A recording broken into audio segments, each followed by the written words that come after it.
ગુજરાતમાં વિદ્યા સહાયક એટલે કે પ્રાઇમરી ટીચર બનવા માટેની આખી પ્રોસેસ આ માર્ગદર્શિકામાં સમજીશું.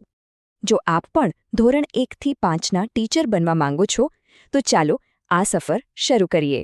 તો ચાલો જીપીઈઆરબી દ્વારા થતી ભરતીની અરજી પ્રક્રિયાને સ્ટેપ બાય સ્ટેપ સમજીએ.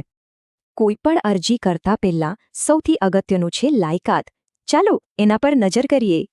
શૈક્ષણિક લાયકાતમાં 12મું પાસ અને સાથે પીટીસી અથવા ડીઈએલએડનો 2 વર્ષનો ડિપ્લોમા જરૂરી છે. અને હા, આની સાથે ટેટ 1 એટલે કે ટીચર એલિજિબિલિટી ટેસ્ટ 1 પાસ કરેલી હોવી ફરજિયાત છે. ઉંમરની વાત કરીએ તો સામાન્ય કેટેગરી માટે 18થી 33 વર્ષ, અનામત વર્ગને છૂટછાટ મળે છે. લાયકાતની વાત તો થઈ ગઈ. હવે ફોર્મ ભરતા પહેલા કયા ડોક્યુમેન્ટ્સ તૈયાર રાખવા એ જોઈએ. આ રહ્યું લિસ્ટ: ટીઈટી 1 માર્કશીટ, શૈક્ષણિક માર્કશીટ અને જો લાગુ પડે તો જાતિના પ્રમાણપત્રો. ઓકે, તો હવે ડોક્યુમેન્ટ્સ રેડી છે. ચાલો જોઈએ ઓનલાઈન ફોર્મ ભરવાની પ્રોસેસ શું છે. સૌ પહેલાં vsb.gpeerb.in પર જઈ ટીઈટી 1 રોલ નંબરથી રજીસ્ટર કરો અને બધી વિગતો ધ્યાનથી ભરો.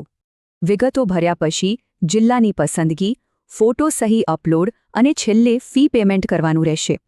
અહીંયા એક વાતનું ખાસ ધ્યાન રાખજો: ફોર્મ કન્ફર્મ કર્યા પછી કોઈ જ ફેરફાર નહીં થાય. ચલો, ફોર્મ તો ભરાઈ ગયું, પણ હવે આગળ શું થશે?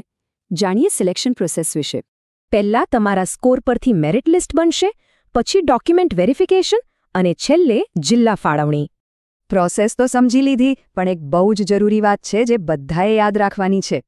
કોઈ પણ નવી ભરતી કે અપડેટ માટે જીપીઈબીઆરબીની ઓફિશિયલ વેબસાઇટ રેગ્યુલરલી ચેક કરતા રહેવું.